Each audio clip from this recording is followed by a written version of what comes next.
Hi friends, welcome to travelling तड़का।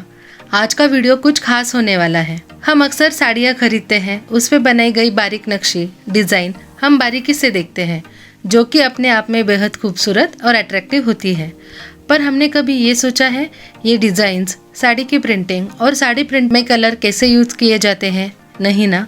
तो चलिए साड़ी उद्योग के सबसे बड़े शहर जैतपुर गुजरात में, जो कि जाना जाता है सबसे बड़ी स्क्रीन प्रिंटिंग, ब्लॉक प्रिंटिंग और यार्न डाइंग उद्योग के बारे में। ये वीडियो आप अंत तक ज़रूर देखिए, क्योंकि हमने इसमें साड़ी प्रिंटिंग की पूरी जानकारी दी है। जैतपुर को जाने की शुरुआत हमने राजकोट से की थी। बीच में कुछ देर चाय के लिए रुके और फिर आगे बढ़े जैतपुर की ओर। गुजरात के चाय ने तो आज का दिन ही बना दिया। चलते हैं साड़ी प्रिंटिंग के वर्कशॉप में और वहाँ पर आपको फिर से कनेक्ट करते हैं। हम पहुंचे प्रिंटिंग वर्कशॉप में और मिले सतीश जी से, जो यहाँ के इंचार्ज हैं। तो चलिए शुरुआत करते हैं साड़ी मेकिंग प्रोसेस को देखना। यहाँ पर टोटल कितने प्रोडक्शन हाउस रहेंगे? जनरली कोई फिजिकल गिनती नहीं होती है, लेकिन अबाउट 1200 से 1300 के बीच के अंदर प्रोसेस हाउस रहते हैं अलग अलग प्रकार के। और कितने एम्प्लॉयज रहते हैं यहाँ पर? एम्प्लॉयज तो हर फैक्ट्री के यूज़ के ऊपर है, किसको कितना चाहिए। मिनिमम एक फैक्ट्री में 50 आदमी तो काम करते रहते हैं। ओके, तो यहाँ पर एक दिन में कितनी साड़ीज मतलब प्रिंट होती है? जैसे फैक्ट्री के ऊपर है, कोई जैसे समझ लिए छोटा फैक्ट्री है तो उसका प्रोडक्शन पर डे का 1000 पीस के करीब होगा। कोई बड़ा प्रोडक्शन है तो जैसे पर डे का 10,000 पीस के तक भी हो सकता है। अपने अपने सबके सेटिंग्स के ऊपर है।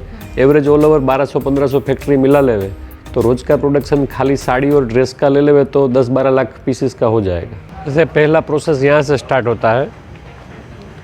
ये जैसे वाइट कपड़ा आता है बाहर के राज्य से, जहाँ पे बनता है वाइट कपड़ा, वहाँ से इधर आता है। फिर उसको ताके के हिसाब से इसका कटिंग्स होता है कि भाई कैसे इसका 5 मीटर है, 5.5 मीटर है, कितना कटिंग साड़ी का जो वैल्यू होता है उसके हिसाब से इसको हाथ से कटिंग होता है। आज रविवार है तो कटिंग का काम बंद होगा, तो जैसे कटिंग हो गया होगा कल का पूरा प्रोडक्शन के लिए, फिर इसका जैसे कटिंग होने के बाद इसको यहाँ पर प्रिंटिंग में लगाएंगे। और ये कॉटन का कपड़ा रहता है? कॉटन, 100% कॉटन रहता है। ये सब स्क्रीन प्रिंटिंग बोला जाएगा। जैसे जितना कलर की स्क्रीन्स होती है उतने कलर्स की स्क्रीन बनती है। तो यहाँ पे जो सब पड़ी हुई है ये सब स्क्रीन्स है। फिर इसके बाद में पहले इसका सैम्पलिंग होता है, कौन सा कलर लगाना है, कौन सा कुछ लगाना है, कौन से कलर में अच्छा जचेगा। फिर उसका जैसे हम अपना टेस्टिंग करते हैं, येलो में अच्छा लगता है, रेड में अच्छा लगता है, ग्रीन में अच्छा लगता है। फिर व्यापारी से उसका प्रोग्राम पास करवाते हैं, भाई कौन सा कलर आपको छापना है। फिर जाके ये प्रिंटिंग होता है। यहाँ पे प्रिंटिंग का प्रोसेस चालू है। तो ये जो डिज़ाइन इस पे रहती है क्या, इस वुडन के?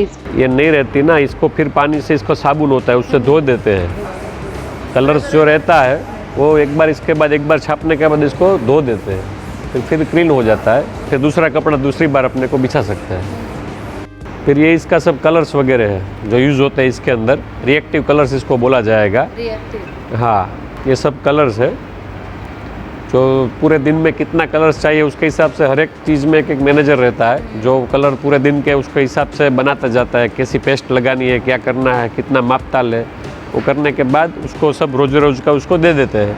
फिर ये लोग अपने हिसाब से प्रिंटिंग कर लेते हैं। तो फिर वो कलर को गर्म पानी में डालते हैं क्या? ऐसा नहीं है, ठंडा भी गर्म भी है। किसी में किसी की प्रोसीजर है, कौन सा कलर कैसे, उस हिसाब से थोड़ा उसको गर्म करना पड़ता है। कोई ठंडे पानी में भी चलता है।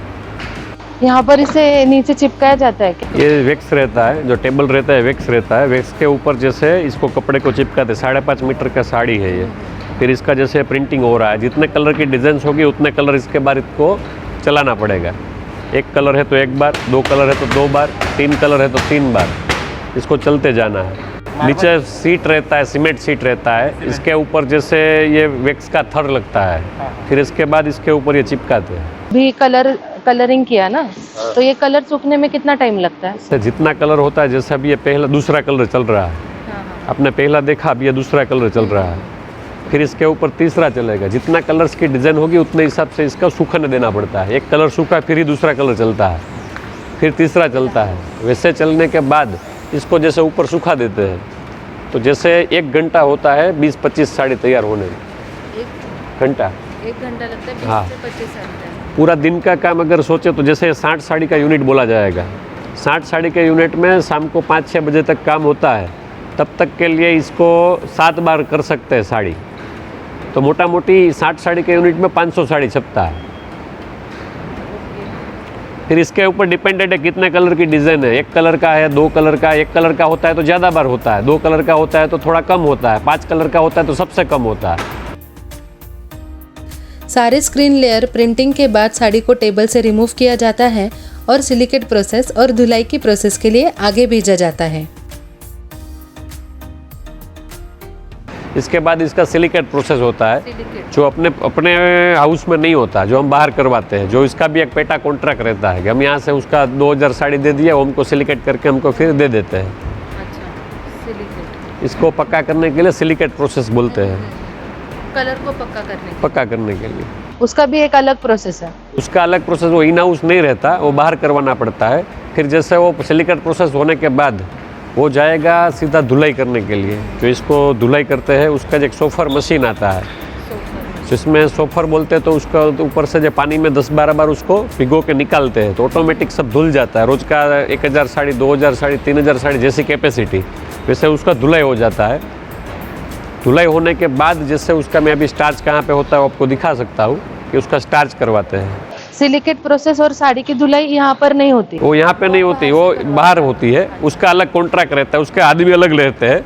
उसका जैसे हिसाब किताब, जैसे आप समझो कि कोई चीज़ जैसे कोई बना रहा है मैन्युफैक्चरिंग का, उसको भी कोई चीज़ बाहर से लानी पड़ती है, कोई चीज़, तो उस हिसाब से हमको भी 1-2 चीज़ें जो बाहर करवानी पड़ती है। धोने के बाद के अंदर जब साड़ी धुलाई हो जाता है ना, फिर इसको स्टार्च बोलते हैं। जैसे इसको अंदर जो मक्काई का पाउडर यूज़ होता है, मक्के का पाउडर यूज़ होता है, जिसको कड़क करने के लिए, जो अपना सूती साड़ी बोलते हैं ना, उसके हिसाब से इसको एक बार इसके रोल में से निकालते हैं कड़क करने के लिए।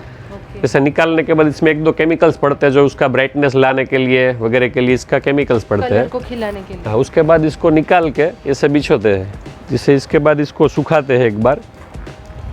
सुखाने के बाद में सूख जाता है शाम तक। फिर इसको इकट्ठा करके उसको, जैसे दूसरा मैंने बोला ना, तीसरा प्रोसेस है, उसके ऊपर रोल पॉलिश बोलते हैं, जिसको बम्बू फिनिशिंग बोलते हैं। रोल पे 1 दिन रखना पड़ता है, इसलिए इसका पूरा अच्छा हो जाता है। जिस हिसाब से कड़क, जो एक स्टार्च, जैसे आपको कड़चली वगैरह दिख रहा है तो अच्छा हो जाएगा।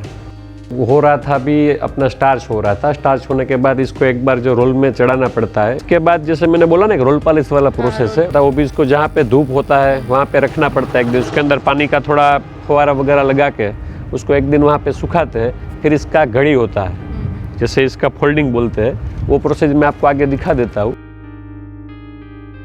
यहाँ पर हर एक साड़ी को धूप में सुखाया जाता है ताकि इसकी शाइन और अच्छी लगे।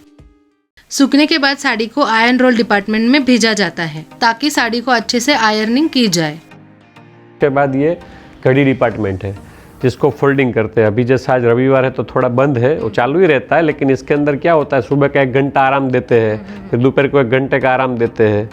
मोटा मोटी सुबह 8 से 8 बजे तक चलता है। 2 रिसेस आते हैं इसके अंदर। फिर जैसे ये इसका घड़ी हो जाता है, जिसे माप दिया होता है, इसका फिर थैली पहनाते हैं। जैसे ये घड़ी हो हुआ तैयार पड़ा हुआ है, ये घड़ी में प्रोसीजर में इसका इस्त्री लगाते हैं।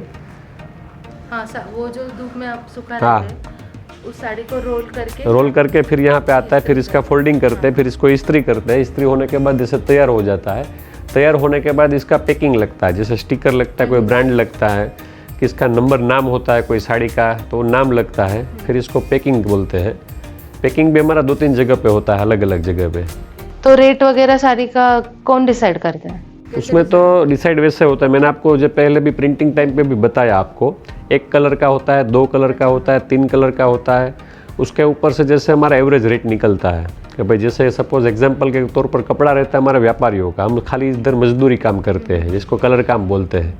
उसका मोटा मोटी रेट जैसे जयपुर में स्टार्ट हुए तो 60 रुपये से लेके 200 रुपये तक साड़ी का प्रिंटिंग का रेट चल रहा है, जिसकी अपनी खुद की मोनोपोली होती है। अच्छे कलर्स यूज़ करते हैं, अच्छी डिज़ाइंस यूज़ करते हैं, उसके हिसाब से सबको रेट्स मिलते हैं। तो इसके बाद खाली पैकिंग बाकी रहा, जैसे थैले की पन्नी चढ़ाते हैं और ये जैसे स्टिकर लगाते हैं, वो खाली उसका प्रोसीजर बाकी रहा। ये फाइनल प्रोडक्ट है, इसके ऊपर फोटो लगा दिया, इसका स्टिकर हो गया, इसका नाम हो गया, फिर इसको ये थैली चढ़ा दिया। थैली भी 52 माइक्रो रहता है। अभी कल जब प्लास्टिक के अंदर सबको तकलीफ है ना, पूरा 52 माइक्रो ऑफ रहता है, जैसे कोई किसी को प्रॉब्लम नहीं हो रहा है। ये वीडियो देखकर आपको पता चला होगा कि साड़ी प्रिंटिंग कैसे होती है, उसमें डिज़ाइंस, कलर्स कैसे यूज़ किए जाते हैं। आई होप आपको ये वीडियो इन्फॉर्मेटिव लगी होगी। हम आपके लिए ऐसे ही नए नए वीडियोस लेके आने वाले हैं। और अभी तक आपने हमारे चैनल को सब्सक्राइब नहीं किया है तो चैनल को ज़रूर सब्सक्राइब कीजिए। वीडियो को लाइक, शेयर और कमेंट करना मत भूलिए और आने वाली हर एक नई वीडियो के अपडेट के लिए बेल आइकन को प्रेस करना ना भूलें। Thank you.